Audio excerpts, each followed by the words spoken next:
wasn't until I was done recording that I realized that my main mic was turned off and that the recording was all done with a backup mic, so my sound is a little bit poor. Apologies up front for that, but enjoy this amazing message. Welcome to Rico 12. I'm Justin, your host, and a beautifully imperfect, stumbling, bumbling child of an absolutely powerful and perfectly loving God and an addict. Rico 12 is about exploring the common threads of addiction and sharing tools and hope from those on a similar path. We gather from diverse backgrounds, faiths, and places to learn and support one another. Our speakers represent various fellowships, addictions, and afflictions, thus showing the common threads of recovery no matter our addiction. Today's speaker for the 246th meeting is Bill S., who is a first-time Rico 12 speaker, and I look forward to hearing his message entitled, Thou Shalt Not Fear, here in a few minutes. First, for a little bit of business. Rico 12 has several recovery resources in our family of podcasts and social media communities. To learn more, listen more, connect more, or just hang out and learn and grow with us, you can check out the other podcasts we have, Noodle It Out with Nikki M., which releases every Tuesday, the Big Book Roundtable, which releases every Thursday. And to learn more about all these, you can go to rico12.com, reco12.com, or you can join in our social media communities, the WhatsApp group, Facebook, and things that we've got going. I'll post those things in the chat of the live meeting and in the show notes of the podcast, so you can check those out. Rico 12 is self-supporting, and your contributions help us continue our mission. Thanks this week to Holly, Marta, Nick, and Amanda for being spearheads and supporting the Rico 12 cause. There are real costs to run these services, and we're grateful for any help that we can get to make this happen. To support Rico 12 and become a spearhead, please visit rico12.com/support or click on the links that will be in the show notes and in the chat of the live meeting. We look forward each meeting to receiving from the light reflected from our speakers. That light inspires hope, meaning, worth, and growth in us, the listening audience. Now I'm going to introduce our speaker for today, Bill S., give a little background on him. But I ran into Bill, I don't know, it's been a couple of months ago. I can't even remember what meeting I was in, but he said something about the 11th commandment, thou shalt not fear. And I was like, I got to have this guy come and speak on Rico 12. So I reached out to him then, and he's on here. So here's a little bit about Bill. Bill struggled with this process for 41 years. Unfortunately, he didn't understand the first step, nor the connection. He finally became convinced that he couldn't have a relationship with God without God. Then he invited God in unreservedly. God came in like a tidal wave. Then and only then could Bill see how fear ruled his life. Take it away, Bill. The floor is yours.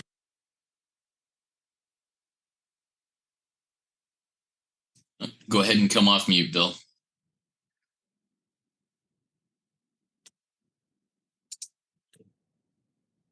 Okay, there you go. I was afraid that I couldn't get unmuted, and they were afraid I could. Either way, fear was in the equation. Good to be here. Thank you so much, Justin, for your service. I am an addict. My name is Bill, and what a gift it is. What a gift. It says as it's describing what's dominating our life, what's separating us from the power, what's disallowing God to come in and take his proper place in our life. Selfishness and self-centeredness, that we think is the root. And if it's a root, and if I think he's talking about plants and they are under the ground, then it says driven by 100 forms of fear. I look at driven as I change that word to say fertilized, Justin. The root of self is fertilized by fear, and what happens is the manifestation isn't pretty. I think they're roses. Everyone else thinks they're weeds and thorns, and guess what? I think that I'm being inviting and drawing people towards me, and what I'm doing is I'm driving them out of my life. And the more they go, the lonelier I get, and the more fear pervades my being. So I want to say this: if you are new here, and you are struggling, if you've been here a while and you're struggling, if you've been here a middle bit of time and struggling, under the authority of my voice, I've been instructed to say, God has not brought us this far to only bring us this far. God has not brought you this far to only bring you this far. It's interesting. I was at a meeting, and this is where it came out, and this whole thought was kind of boring. And sometimes I feel that if God's the master gardener, that the seeds that he plants in us, when he fertilizes them with the Spirit, the Holy Spirit, the Spirit of truth, whatever term you want to use, something magnificent grows out of that. And sometimes I pay attention to the thoughts that seem to be born out of vacancy. Where do they come from?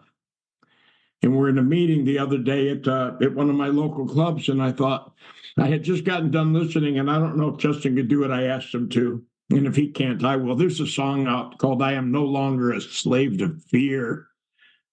I am no longer a slave to fear. It talks about my entire life. I was a slave and didn't know it. The book talks about being dominated. And I was at a meeting and I said that. And then the secretary at the end, who's also a believer, he said, God has not given us a spirit of fear, but of power and love and a sound mind. And then he started talking about how the steps line up with that, right? A power greater than myself, that power, love, which is a manifestation of God. God is love. We know that. God doesn't love. He is love. He can't help but to love. There's no condemnation in God. He's not crushing us for being his creation. We crush ourselves by the lives we live apart from him, driven by fear and all these things that we let in that don't belong there.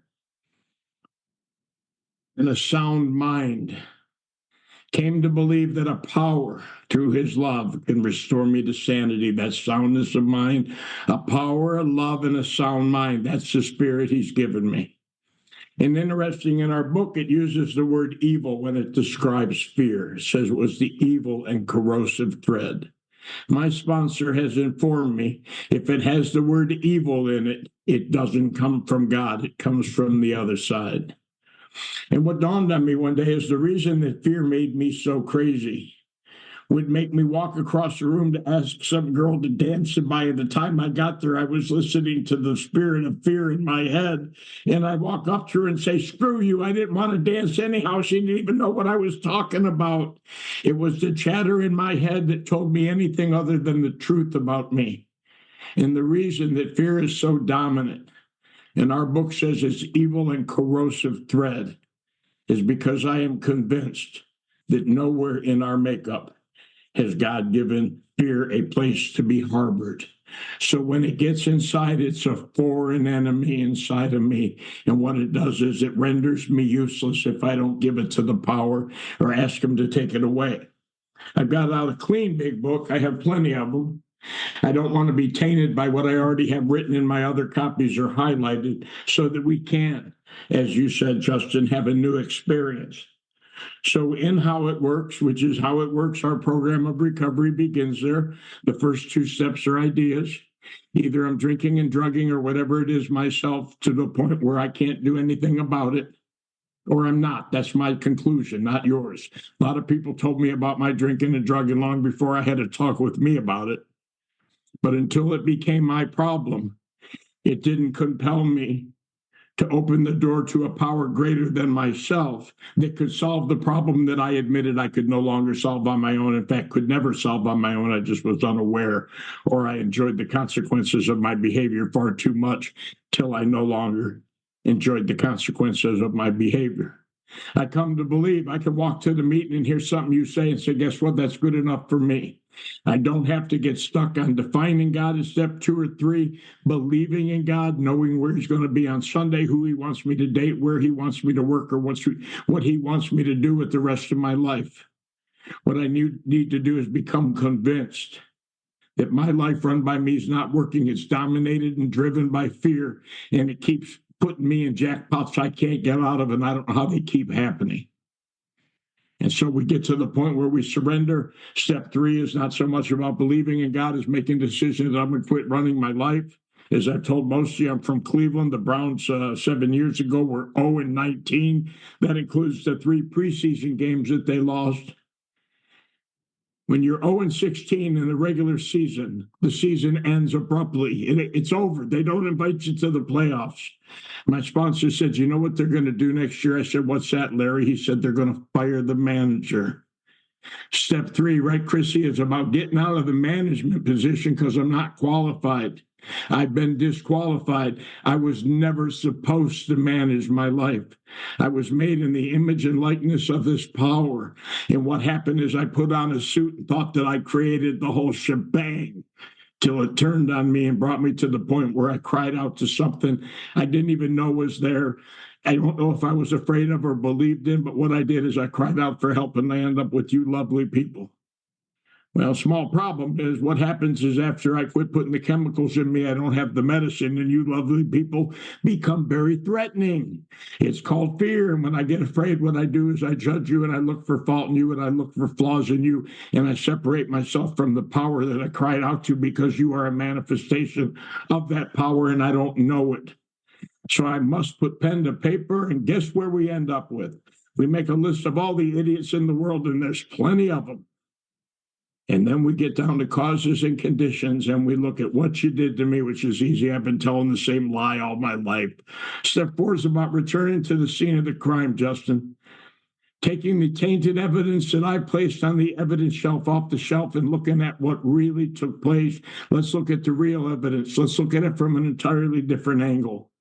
What's really being affected in column 3? Yeah, my pride, my self-esteem, my ambitions, who I want to get with or who I want to get with me, my reputation, my pocketbook. And then I noticed God gave me a revelation. Here we go. In step 4, after we've listed the resentments and found out why our life is dominated by all these people that we keep inviting in, and we've invited them to come in and take charge of our lives. Isn't that amazing? I married a girl in 1985 because she stood to get a big inheritance in 1993. 6 months before the inheritance came, she divorced me. I said, oh my God, she was at the top of my resentment list. I put in 8 years for that money and missed out on the gold mine. What a self-centered decision. Did I say anything about love or attraction or fidelity or commitment or family? No, she was due to inherit a settlement. And it backfired, and the book says I made decisions based on self. We go back to our life, so we find out.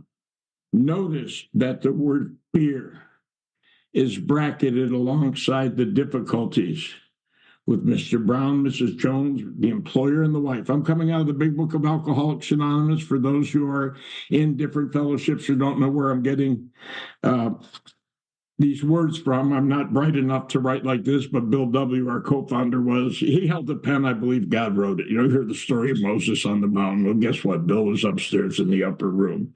Either way, we got the message. It says fear ought to be, notice the word fear. It is an evil and corrosive threat. And as I said to you, it doesn't come from God if it's evil. It comes from his opponent, maybe. So, here's what it says, bracketed alongside of the difficulties with Mr. Brown, Mrs. Jones, the employer, and the wife. Here's what it says. And here's where we came up with, I think, the name of our podcast today. Thou shalt not fear. It used to say in the original manuscript of the big book, and it may have been in the first edition, I don't know, so please don't quote that. But it says in here, sometimes we think fear ought to be classed with stealing. It seems to cause more trouble. That is what our book says. That's verbatim. Here's what it said in the original manuscript. Sometimes we think fear ought to be classed with stealing as a sin. And I said, wow, hold on a second. If fear is a sin, could you imagine if there were 11 commandments and Moses dropped the third tablet on the way down and it said, thou shalt not sin, thou shalt not fear, thou shalt not steal.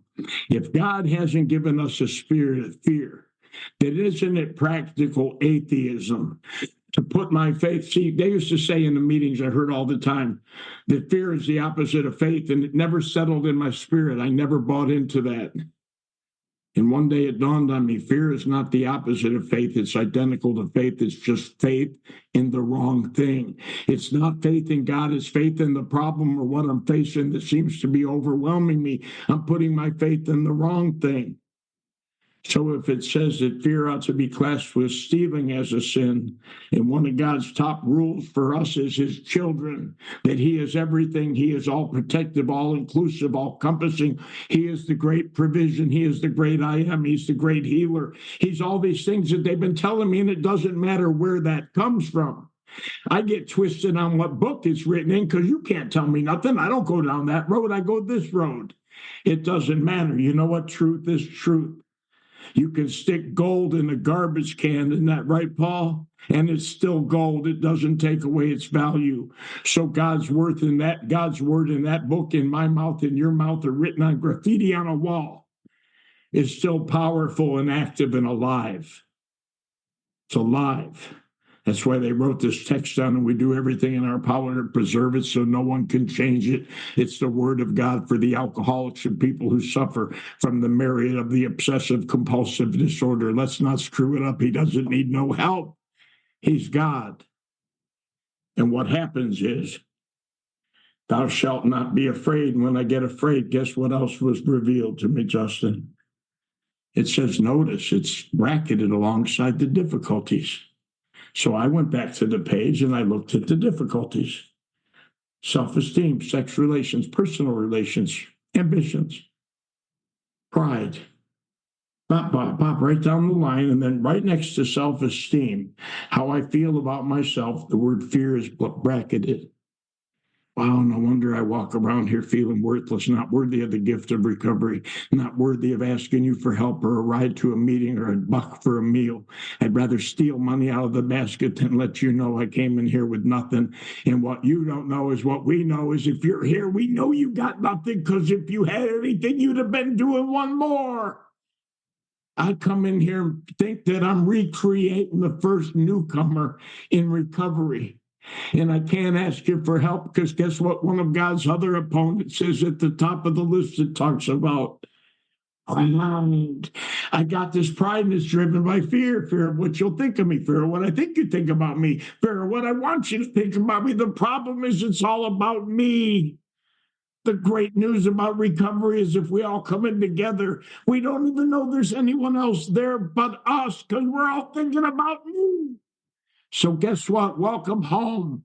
We understand the selfishness and self-centeredness that we think is the root. Driven by the conversation in my head that's a lie.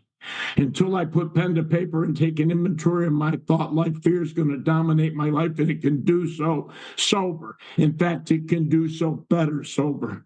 Let me get a letter from the IRS, the county courthouse, or a relationship, my birthday card, but I know she's ending it with me and I go crazy. I won't open the envelope to find out what's inside. I'll start telling myself a story. I'll bet she found out about what I did 20 years ago before she met me. I will build such a case that there's no room for God to get in because I've given his place to that thing that's unnatural. Unnatural. It's not natural for me to be afraid. It's quite natural for me to call on God when I'm in trouble.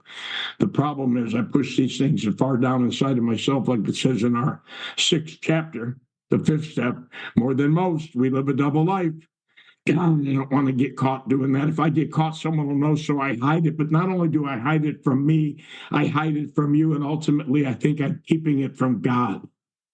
But in the back of my mind and the nature, I know that God knows everything. He is God. And what happens is I start to get warped because I'm living something I'm not supposed to be. See, dishonesty can produce a little fear in me, right? Indecision can produce fear in me. There's a lot of symptoms. It talks about the 3 common manifestations of self. I have some uncommon manifestations of self that are not inherent to everyone. Get some people on here. Tim and Chrissy, real quiet. Me, I need to be heard when I walk in a room. I shop for a girlfriend like I shop for a motorcycle. Loud and colorful because I want everyone to know I finally got one. The problem is I have neither, but that's okay. It's because I surrender to God, and guess what? I don't need either of those. All I need is him. I remember calling my sponsor, and Justin, I finally got a sobriety date. If they're keeping track, or my time sober means anything to the people on the recording or podcast, I'll tell you, have a sobriety date. On Easter Sunday of 2022, which happened to be the 17th of April, my resurrection began. That's what I'm going to tell you at the end there. I was in a hole for more than 3 days. I was in the darkness. I was in the tomb. But God spoke and called me out. So I have a little over 2 years of recovery if you're equating it with time, but I'm going to tell you what, God does not limit me with time. God can do things supernaturally when I seek him with everything inside of me. God can do the impossible. That's all I say. And I'm not speaking for him. Don't hold me to that. He might not co-sign it, but that's my belief, and that's what my experience is. And what I'm telling you is, comes inside and cleans me out. I was on my sponsorship meeting the other night. I said, wow, these things happening in my life. I could always work to change things. I could always get something outside of myself. I said, I feel like I'm in a holding pattern, Ralph. I got to do something. And I said, furthermore, I'm talking too much on these platforms, Justin. I'm going to start saying no. My sponsor laughed and he said, if they ask, your answer is yes. He said, besides, you got nothing going on in your life. And I thought it was an insult, but it wasn't. The next day, what had happened is I became used to the sound of my own voice, like I was the message, and I wasn't. I was the messenger. I spoke 3 times in one day, and I got tired of hearing me. Well, you would too. That's why my friends go to different meetings sometimes, even though they know I'll be there. They're tired of hearing me, but they'll be back. They always come back. And what happened is the next day I spoke and something came through me, not from me. And I realized why my sponsor told me, keep saying yes. When I'm with you, he knows I'm okay. When I'm with you, I'm in the presence of the grace of God for the alcoholic and the addict and whatever we want to call what we got. I'm okay. But more importantly, Chrissy, what I realized for the first time, 2 years and 14 days 2 years at that time of not doing anything but this, I finally got the message from God. He told me to be still and know that I am God. Be still and know that I am God. You've been busy for 6 decades. I finally got your attention. I'm putting something inside of you that you need to share with the world, and you won't slow down. But now I got you where I want you. Be still and know that I am God. Here's the last thing I'll say before I would ask you to play that song, if possible, Justin. So I went back to this column and I looked at the difficulties, and here's what it spoke to me. If the difficulties are my sex relations, my self-esteem, my personal relations, my pride, my pocketbook, my ambitions, then the difficulty is really the inappropriate response to what story I'm telling myself in column 2 that's not happening. And I'm blaming the person in column 1. And I said, I've heard the word difficulties before throughout this book. And then I realized the light came on. God, I offer myself to thee to build with me and do with me as thou wilt. Relieve me of the bondage of self. And here's the hit. Take away my difficulties. That victory over them will bear witness of your power, your love, and a sound mind. How amazing it comes together. See, little is much when God is in it. For 41 years, I sat in this room and missed the miracle because my mind couldn't slow down because I was dominated by fear. I'm no longer a slave to fear. I am a child of God. Thank you for letting me share. Justin, I don't know if you can play that song. We got enough time for it. It's a beautiful song. If not, I can play it. Yeah, so Bill, you may need to. I was shared a link. It's called No Longer Slaves by Jonathan David and Melissa Helzer. Is that the one? No, sir. Don't you screw this up. So they're going to think I'm an idiot, and then I would be terrified of you playing it. For the next couple of minutes, Bill played I Am No Longer Slave to Fear by Bethel. Link in the show notes. When that song, sometimes God will speak to me through a song. Sometimes he'll speak to me through someone who loves me. And sometimes he'll speak to me through someone that I don't think loves me. God's voice is not limited to the vessel.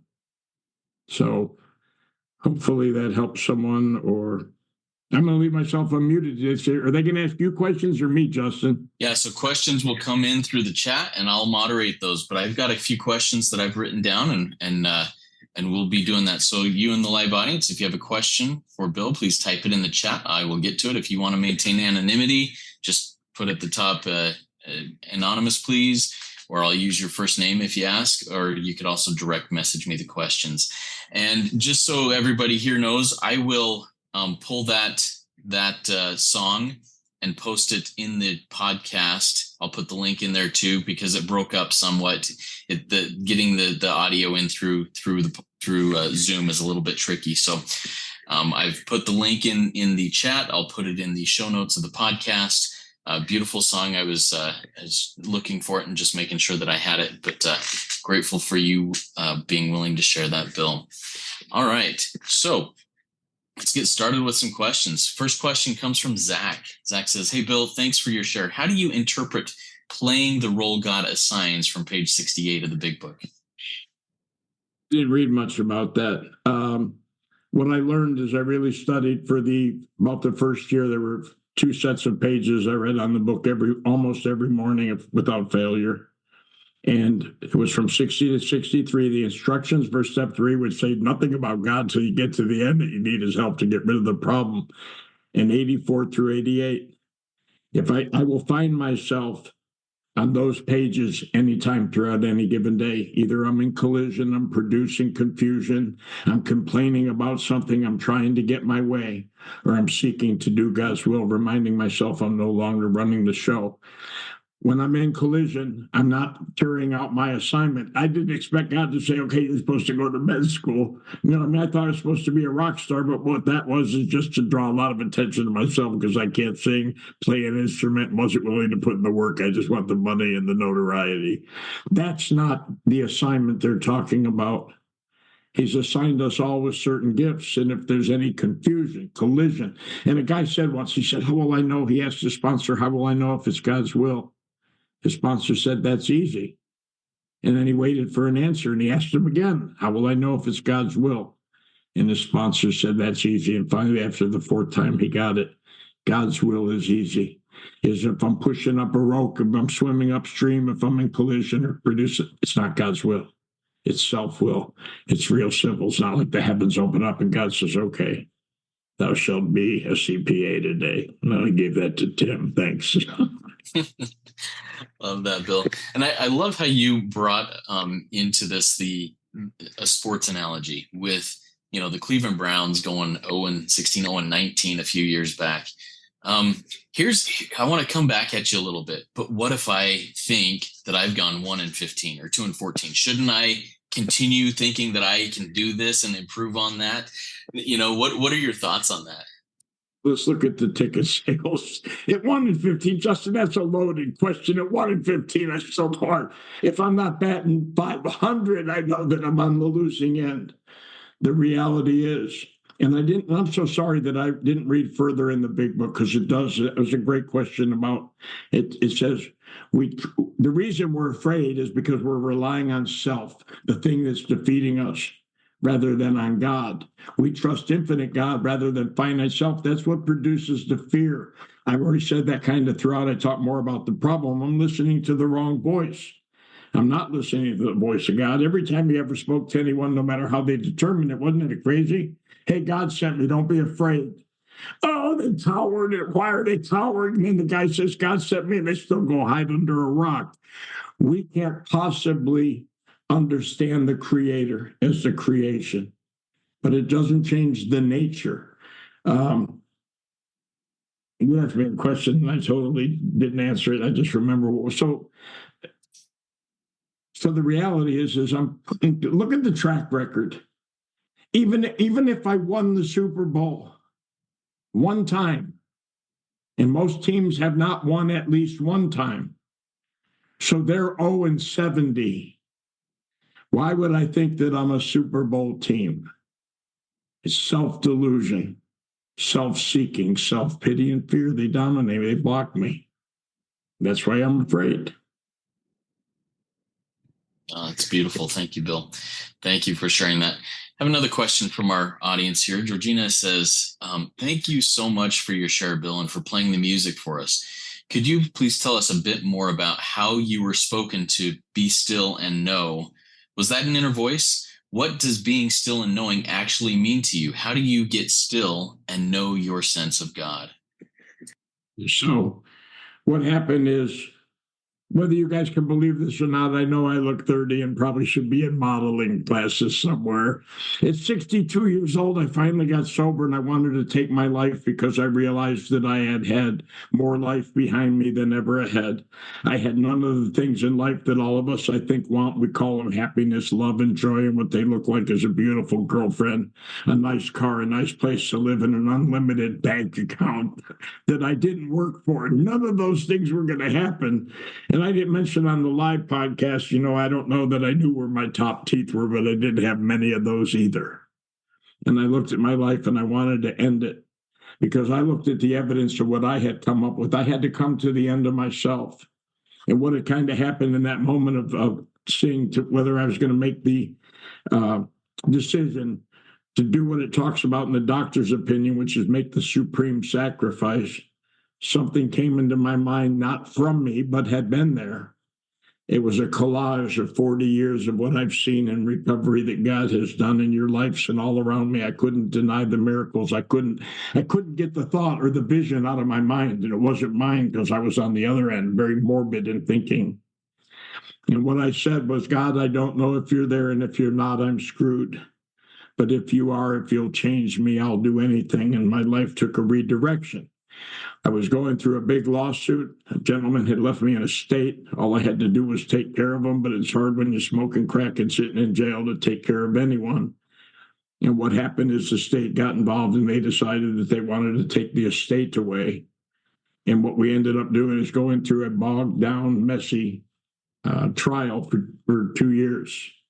Finally ended in mediation. What I did is I asked for help and I trusted you guys, and it was hard, but I trusted my lawyer. Do you want to know what fear is? I'd get a motion in the court. I wouldn't get anything from my lawyer. I think he didn't respond in time, and I lost the battle before we even went to the mediation.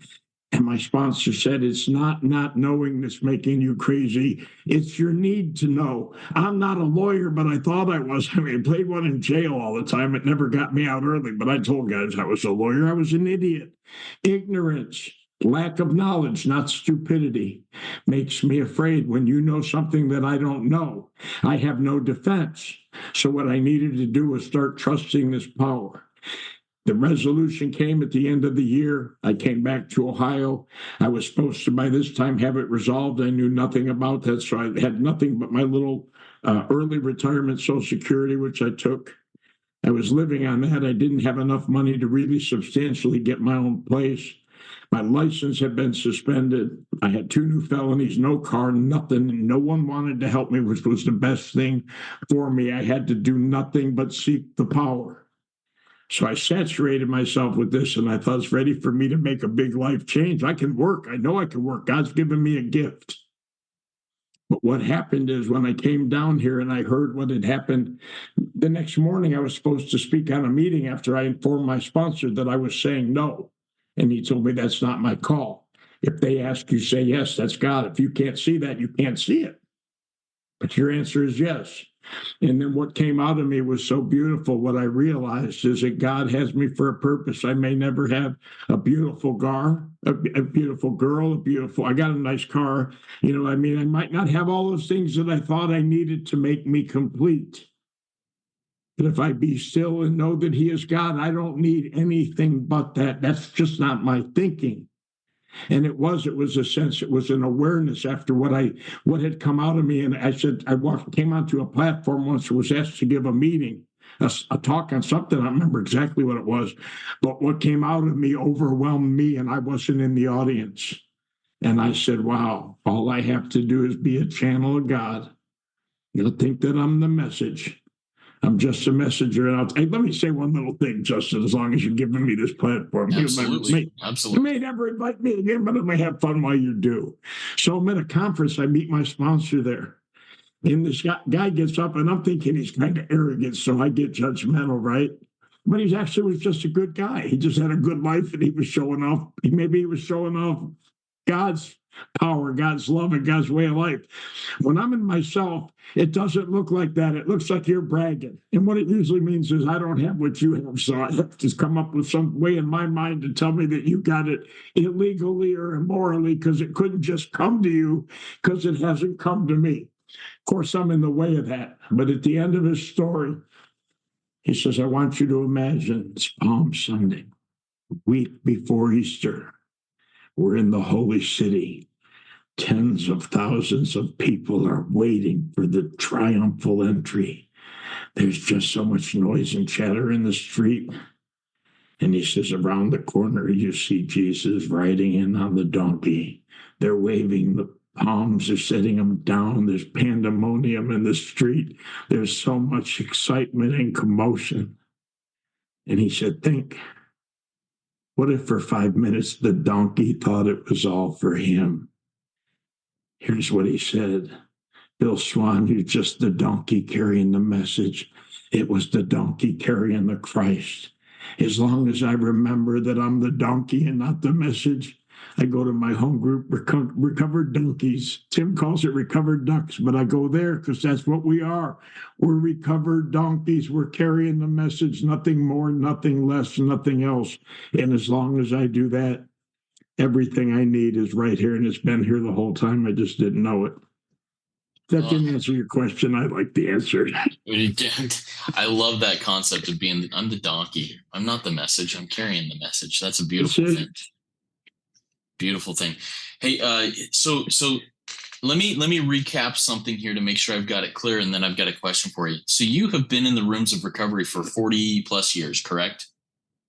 The seventh, sir, it will be 43 years to the day. We're close. 43 years you've been in the rooms, and you've had this awakening just in the last couple of years. A little over 2 years ago, you said was your resurrection day on Easter Sunday. Resurrection day, but then the awakening took place on January 20th of 23. Okay. That's when I had that experience with God, when I realized that I was sober, that whatever got out of my system. You know, we get these people out here with 3 months sober. They tell a story and think they're ready for the conference, and the dope hasn't even left them yet. But after 9 months and 3 days, the cloud lifted. There was no one in my life and it was a very cold night in Cleveland. My brother was out doing something. I was staying at his house. My sister wasn't coming out of the house to give me a ride. The guy who usually picked me up for meetings couldn't come, and I was alone with me. There was nothing I could put between me and me. The TV, I didn't watch TV. I couldn't get to a meeting, and I was stuck alone with the condition of my life at 62 years old. And I didn't like what I saw. And what happened is I said, you know what? It has to be me. There's no one else in my life to blame when you're that self-centered. And the disease takes you down as far as it took me down. There was no one left in my life to blame, so it was either God's fault or mine. But if God was the problem, I was in trouble, because then I had nothing to turn to. I said, God, I'm the problem. I'll do anything in my life change. Yes, go ahead now. That's the narrative. Yeah, no, that's great. Perfect. So in those 41 years previously in the rooms, if you, in the moment, did you think, hey, I'm working recovery, I'm sober, I'm doing these things, and life seems okay? Did you think that at the time? With the exception of the fact that I was gambling, watching porn, trying to hit on newcomers, lying to anyone who needed to be lied to, taking what didn't belong to me. My life was so out of order, I couldn't imagine staying sober much longer. And guess what? I didn't stay sober much longer. I didn't realize that alcoholism had very little to do with drinking, and recovery had very little to do with not drinking. Those were two foreign elements, but I bought them. I said, I'm collecting time. Let me put something else in your spiritual hearing. If you're on this platform, if all you're doing is counting days and collecting coins, you're missing 99% of what Alcoholics Anonymous has to offer you. Cessation of drinking is a beginning for a highly strained, abnormal condition. I got to get the dope out of me and then wake up. What happened is one day I'm in a meeting, and I said, this before I got clean, now sober, whatever term it is. Pre-2022, we'll call it, how they said BC and AD. This is BC, before recovery, before the podcast, before Rico. I walked up to a girl and said something very distasteful to her. about what I might like to do with her. And I was without drink or drug for about 3 years at the time, Justin. She said, Bill Swan, you can't talk to me like that. I said, why can't I? She said, I'm sober. I said, 30 days ago, you were drunk in and out of cars. You know I know where you. She said, but I'm not doing it today. Now, that was justification for me talking to her like a pig, as if she deserved it. That's how I justified it till I told my sponsor what happened. He said, what are you putting in your head at night when you go to bed? I said, I'm just taking a movie for 3 minutes. I got to lock my door so I'm watching triple X garbage on the internet. I said, Larry, are you? Wow, Larry, my conversation with the girls changed when I watched that stuff. He said, time out. Let's start at the top. When you watch that garbage on the internet, your conversation with God changes. If I'm putting Playboy thoughts in my mind, I'm thinking about Playboy. If I'm putting the Big Book thoughts in my mind, I'm thinking about Big Book and AA. If I read the good book, I'm thinking about God and his kids. What am I putting into the computer that he placed inside of me to govern my life? If I go to the casino, the bells ring. I've stayed in the casino for 4 days, came out. It was like I had been smoking crack when I got out of it. The birds were chirping. The sun was too blinding, and I had nowhere to go. If I only had money, if I wouldn't fall asleep at the table, I'd make one more bet. I didn't realize that this disease speaks 1,000 languages, wears 1,000 hats. For some reason, I respond to every one of those callings, and they shred me. It's like that story in the good book says, when God cleans out one demon out of the house, he goes out in the wilderness, and if you don't keep the house clean, if you don't fill it with spiritual principles, if you don't continue, improve, and practice through 10, 11, and 12, not only is the demon that left, he's coming back with 7 more going to render you worse. That's a spiritual truth. If I don't clear away the wreckage of my past, all I've done is quit drinking till I can't no longer not drink no more. And in my case, it was cocaine, and guess what? You can't have anything when you do that stuff because I had such an appetite, I can't explain it. I loathe the fact that from the first time I did cocaine, the phenomenon of craving took over and I could never get out of the starting blocks. I could never be a has-been or tell you what I had. I could never be an anybody, and I kept going back to it because I couldn't stand the condition of my spirit, my mind, and my body clean. That's what happened. I never gave the spiritual side of life a fair hearing, Justin. That's what it says in the book. Yeah. So I mean, that is such a powerful example of the all-encompassing, I guess, holistic nature of addiction and recovery. It's not about the alcohol. It's not about the cocaine. It's not about the sex. It's not about the food. It goes deeper than that, right? Talk to us a little bit more about that and expound on that. Which is just, I believe for me, I can't speak for AA, the fellowship, or the recovery community, or science. I believe it's a separation from the power, separation from my creator, separation from God. And although one of the books I read said I absolutely am convinced that nothing can separate me. Fear doesn't have to be real, doesn't it? Said fancied or real.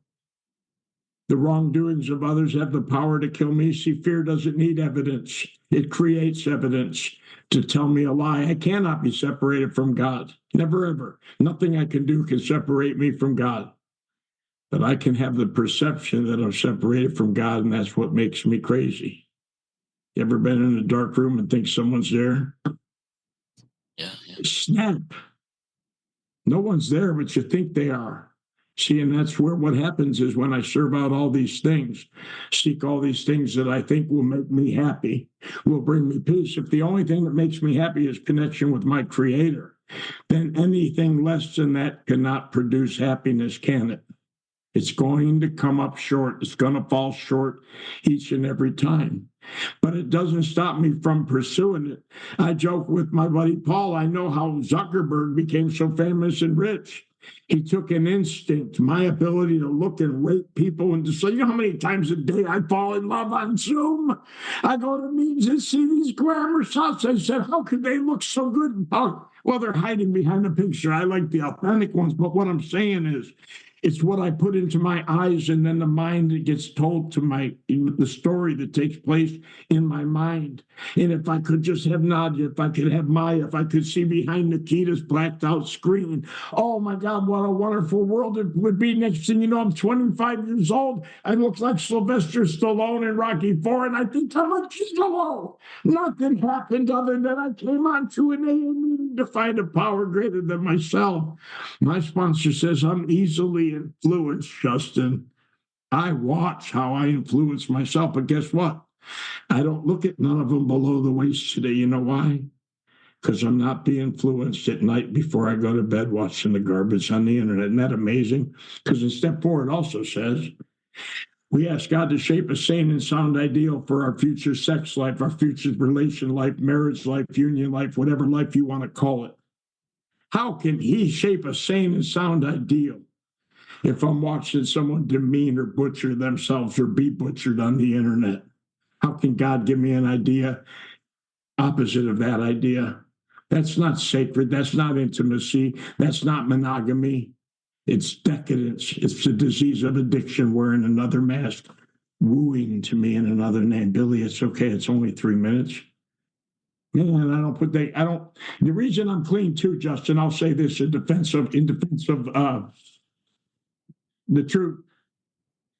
The reason I haven't smoked no crack or shot no coke in the last 2 years and 17 or 18 days is because I haven't been around live dope once. I don't look at it. I don't want to know where it is. I'm not out seeking it because they told me there's 2 forces here, God and the demons, God and addiction. If I'm seeking one, I'll never find the other. And if I'm not seeking one, I'm always going to find the other. If I seek God, I'm not getting high. If I don't seek God, it doesn't matter if I'm looking for the dope, it will find me out. I hope that made sense. Oh, that's powerful. Yeah, thank you. Thank you so much, Bill. Another question just came in from Zach. The Big Book says to avoid the deliberate manufacture of misery. What experience do you have on that? Avoiding the deliberate manufacture of misery. Well, I mean, most of my life, I don't know. Most of my life, I've manufactured my own misery. Zach, is that a trick question? Are you trying to hurt me there, Mike? So, making decisions based on self. Here's what misery looks like. I'm working with a guy. He's not on here, and no one knows who he is.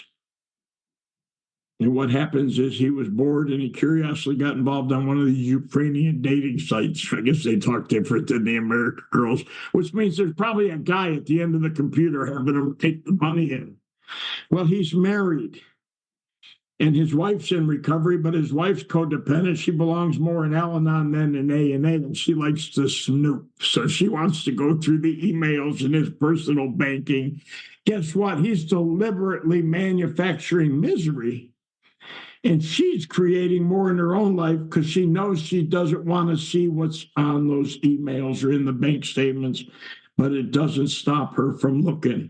My sponsor told me, stay in your playpen, wear your AA training bra, go to meetings and be a newcomer. I said, Jim, I've been coming 41 years. How can I be a newcomer? And it dawned on me one day. I asked God, I said, God, please, I want to be new. I want this to be exciting. I think what happened is he turned me into an idiot teenager in my mind. But I went to meetings and I started to hear stuff that started to penetrate my spirit and change my life.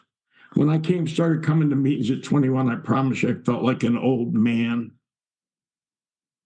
I was going to say now I feel like a dirty old man, but this reported. But now I feel younger. I hang out with guys like Paul, guys like Tim. My partner Nadja hooks me up on a Big Book compendium on Mondays at noon. She'll tell you about it. People want me in their life, Justin. I used to believe that they invited me because they had to. People want me in their life, and there's not that many of them that are lying to me today. It used to be no one wanted to be around me, and even if they did, I believe they didn't, and here's what fear does. If I don't think Nikita likes me, what I do is form a judgment against him. And then what happens is he can never change because I will continuously, out of my need to be right, look for evidence every time I see him to support my judgment. My secretary of my home group said selfish people are lonely people. The one attribute I'll give to the disease of addiction is it finally stripped me of everything. I had nothing left to do but cry to God. And guess what? It's what I've been looking for my whole life. What a brilliant creator we have. He designs us that by our own default, we have to. Hey, Nod, you're right. David, my sponsor, went to Vietnam. He went to Vietnam. They took him and dropped him out of a helicopter at 19 years old, fresh out of high school, young lad. They said, here's a picture of the island. You can call it a map or a chart. And here's a compass. As long as you know where you're at on this island, you have this compass. You'll never be lost because it always points north. And isn't that the brilliance of our Creator, that deep down in every man, woman, and child, it tells us in that chapter leading up to the surrender, that God placed inside of me a compass, a spiritual compass. You might not be able to see it on an x-ray machine, but whether I'm lost or not, whether I know I'm lost or not, it always points to God. That's design. How would I would not want a relationship with that designer?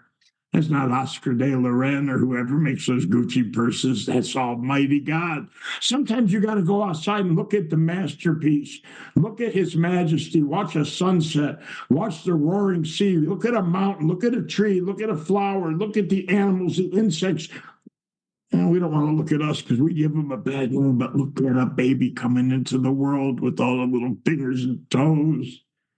And clings to the mother by design. Doesn't know how to eat, but knows it has to, and it goes right to the suckling, right? And me as a child of God by design, no matter what, no matter how dark, how far, how off the path I get. And guess what the good news is about God? There ain't no 3-day waiting period. May you find Him now, because that's where He is in the now. He's in the now. He's in the now, right now, right now. We got to stop now. Love it. Got one more question, then we'll wrap things up. Bill, this is from an anonymous attendee. Says, what does your step 10 fear method look like when they crop up daily? How do you address fears when they crop up daily through step 10? Sometimes I don't recognize them as fear. Sometimes my mind will tell me a story. Someone will be walking up to me and I'll know they're going to say something to me, and they open their mouth and I find out that I'm wrong. Then fear didn't do anything that needed to be addressed. But if I paid more attention, if I pay attention to the physical realm, it's always going to duplicate what's going on spiritually. And a great example was a guy came up to me the other day and he had to give me his opinion on my comment based on how long I'm sober. And he couldn't stand the fact that in 2 years' time, what came out of me came out of me. So he had to let me know. He tried to hold me down. But as my sponsor told me, Justin, the guy sharing today is no longer the guy in the story. I used to be the guy in the story. In other words, I talk about hitting on new girls, gambling, doing this, and I still do it. I feel like it was past tense. Today, I got a clean slate. I got a new history. I got a 2-year new history.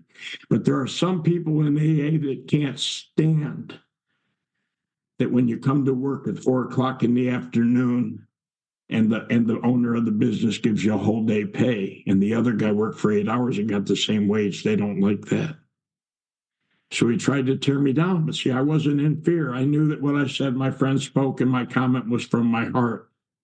And I asked him, I said, let me ask you a question. Why can't you be happy that after 41 years of trying to find the door, I finally found it? It wasn't outside there. It wasn't AA's problem. The door was on the inside. I was looking in the wrong place. Why couldn't you be happy? So it's my job to make sure that people practice what they preach. I said, how's it your assignment? But you know what? I have his number. And I called him later that day, and he didn't answer. Didn't matter. He didn't know who it was. That was not a big deal. I left him a message. I said, thank you for the courage to come up and tell me that you might have seen something that I need to look at, because guess what? God's talked to people through a donkey. He could talk to me through a guy who doesn't like me, like I said earlier. And then he responded back, and he said, you know, I thought about it. I'm wrong. I'm still judgmental. That's a defect of character. And I thought, wow, he gets to see that. But if I would have said to him, go screw yourself, he would have been right. I'd have been wrong and running around in resentment. Instead, I should just be happy for me. Well, guess what? When all said and done, I told Paul last night through our 11-step review, is I commented a lot longer than I needed to, because I was around guys who were here when I got here 43 years ago. And I was going out of my way to prove to them that I was serious. And my sponsor told me what I do, what's right, what's truthful, what's honest, doesn't need any proof, any justification or rationalization. Again, here's what God's saying. Be still and know that I am God. He has called me. I didn't call him. That's amazing. Justin, thank you so much for having me. I think we're getting close here. Yep, we are. Beautiful. Thank you so much, Bill, for a fantastic RICO 12 weekly speaker meeting. If you have any other questions out there in the live audience, please consider joining our WhatsApp community and posting any questions in there. We'll get to those as a community and talk to them. You can join by going to rico12pod@gmail.com. Send an email to me there, and I'll get you connected in that community. Next week, we have another first-time speaker coming to us, Dorinda W., whose topic will be drinking for two. I look forward to her experience, strength, and hope. And if you'd like to be considered as a future RICO 12 speaker, please send an email to that same email address, and we'll get that set up. All right, let's launch off into the rest of our day with the fear prayer that Bill will say for us. Now? Okay. Yep. So it says in the book, and we turned it into a prayer. Me and Justin confirmed it. And let's not make any mistake here. Let's just read it right out of the book, and then we'll pray it. How's that, guys? All right, Justin, you don't get my times worth out here, mate.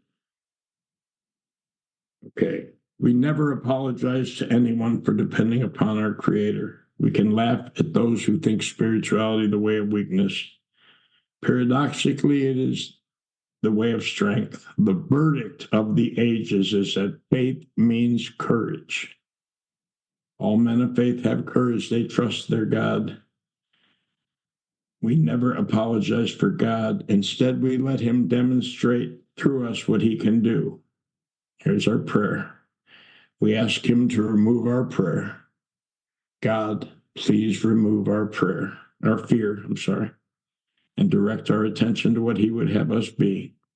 So God, please remove our fear and direct our attention to what you would have us be. At once we commence to outgrow fear. Isn't that amazing? Thank you, Justin. God bless you. Amen. Beautiful. Thank you so much, Bill. Remember, everybody, there's one who has all power. That one is God. May you find God now. Keep coming back. And when you do, come all the way in, sit all the way down. Let's trudge this road of happy destiny together. Work it. You are worth it. There was a man put his hand by the side of his mouth, and he wanted to scream, but the sound never came out.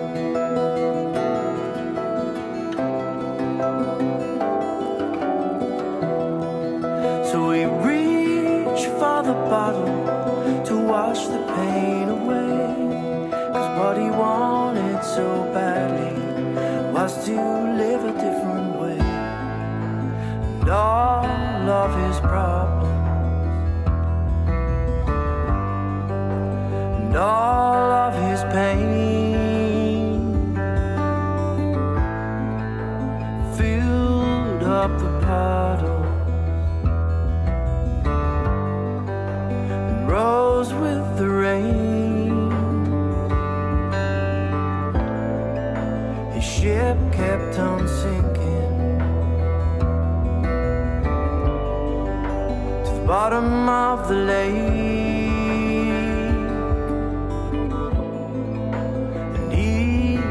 For certain that he was just a fake, just a fake. Was a man put his hand by the side of his mouth,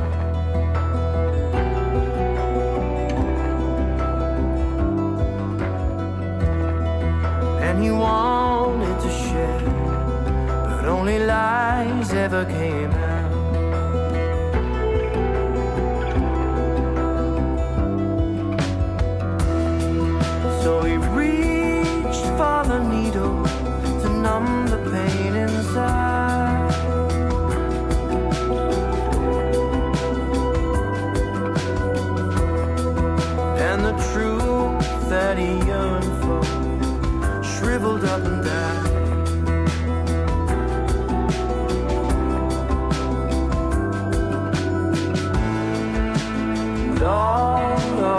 problem.